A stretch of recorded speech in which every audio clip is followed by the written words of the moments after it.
Сайн байцгаана уу хүүхдүүдээ. Тархан уул аймгийн 4-р сургуулийн Монгол хэл уран зохиолын багш Цолон байна. Өнөөдөр та бүхэнтэйгээ 7-р ангийн үндэсний бичгийн хичээлийг хамтран зохион байгуулнаа. За багштайгаа хамтраа дараах шүлгийн хэсгийг уншаарай. Унших явцдаа утга санааг нь дотроо тунгаан бодоорой.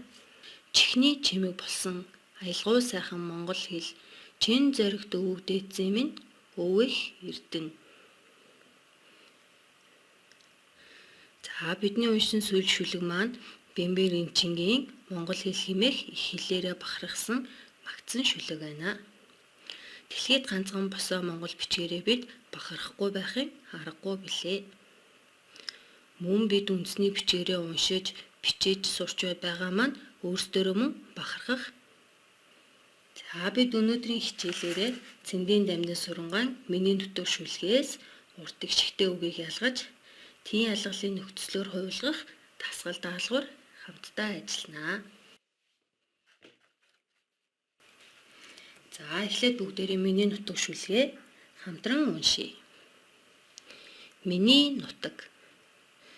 Цагаан цасан малгайтай, ногоон модон хүрэмтэй, хүх усан хормойтой баян хангай уул минь. Маш дэлгэр хангай минь мал сүргээр дүүрэн, малчин олон монголчууд жаргал цэнгэлээр дүүрэн. За шүлгийг унших явцад нь уншихад хүндрэлтэй уншиж чадаагүй гарсан уу? За хэрвээ тийм үг гарсан бол шүлгээ бүгдээрээ галиглан уншиж үзье. Цагаан цасан малгайтай, ногоон модон хүрэмтэй, хөөх усан хормойтой, баян хангай агуулга миний. Маш дэлгэр хангай миний. Мал сүргээр дүүрэн, малчин олон монголчууд жаргал цэнгэлээр дүүрэн. Шүлгийн галиглан уншиж үзсэн юм чин шүлгээ дахин нэг удаа багштайгаа хамтраад уран яруу зөв тод уншийе. Миний нутаг. Цагаан цасан малгайтай, ногоон модон хүрэмтэй, хүх усан хормойтой баян хангай уул минь. Маш дэлгэр хангай минь мал сүргээр дүүрэн, малчин олон монголчууд жаргал цэнгэлээр дүүрэн. За бүгдээрээ шүлгээ уншиж чадсан байхаа. За шүлгээсээ одоо бүгдээрээ урт гიშгтэй үгийг ялган дэвтэртээ тэмдэглээрэй.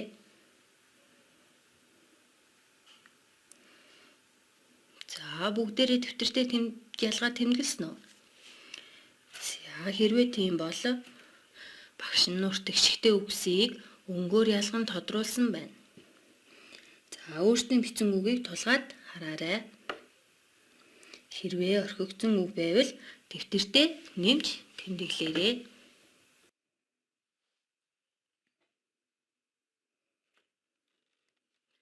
За урт гიშгтэй үгнүүд маань цагаан, ногоон, уул, дүүрэн, монголчууд, дүүрэн гэсэн үгнүүд байсан бахнэ. За тэгвэл урт гიშгтэй үгийг хэрхэн бүтдэг болохыг иргэнийг санацгаая.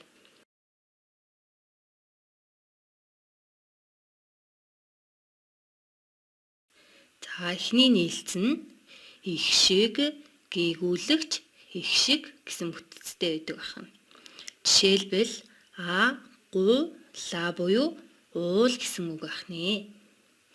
За урт ихшгийн багш нь өнгөөр ялан тодруулсан байна. За дараагийнх нь урт ихшиг нь богино ихшгээр мөн тэмдэглэгдэж болдог байна. Жишээ нь ган буюу цагаан гэсэн үг байна. Мөн энэ хоёроос гадна урт ихшиг нь ижил хоёр ихшиг болон хоёр өөр урт ихшгээс бүтэж болдог байна. Жишээлбэл хэвүү, хөд буюу хүүхэд гэсэн үг байна.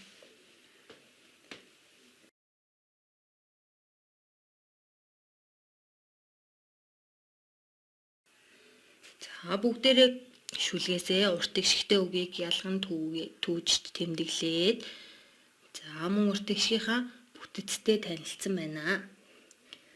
За ялган түүж нүдэлсэн үгсээ Т ялгалын нөхцлөөр хуйлган бичье.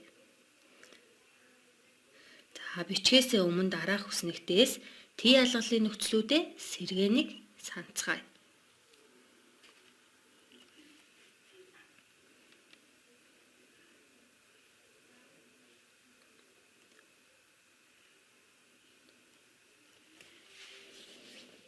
Уул, цагаан гэсэн хоёр үгийг Т ялгалын нөхцлөөр хуйлгаж хичээрэй.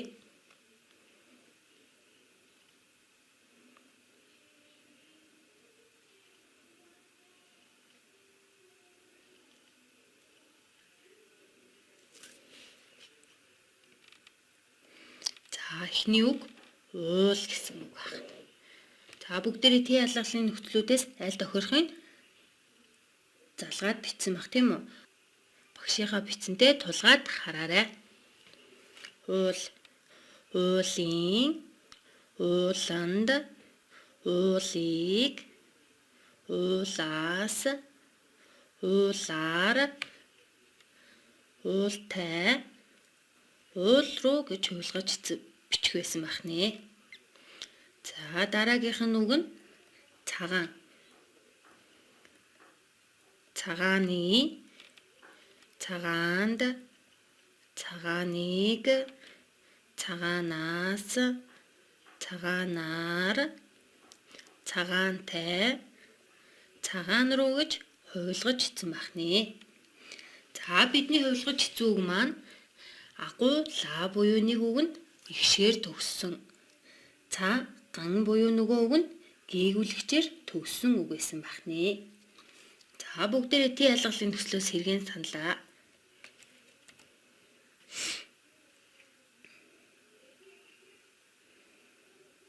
Бүгдээрээ Т ялгалын нөхцлөөс сэргээн сансан дээрээ тулгуурлаад шүлгээсээ Т ялгалаар хувилгасан үгсийг ялган дэвтэртээ бичье.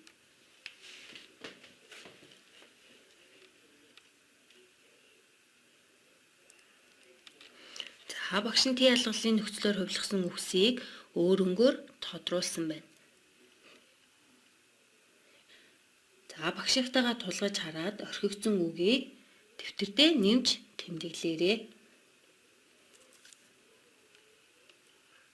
Өнөөдрийн хичээлээр бид Цэндийн Дамдын сүрэнгийн миний нутаг шүлгийг зөв шударга уншиж, урт ихшигтэй үгийг болон Т ялгалын нөхцөлтэй үгийг ялган төвөрлөж баттгалаа. Гэрийн даалгаварт сурах бичгийн 55 дугаар хуудас дасгал 4. За эхлээд ихийг хичээнгүлэн хуулж бичээрэй. Урт ихшигтэй үг болон Т ялгалтай үгийг ялгаж бичээрэй.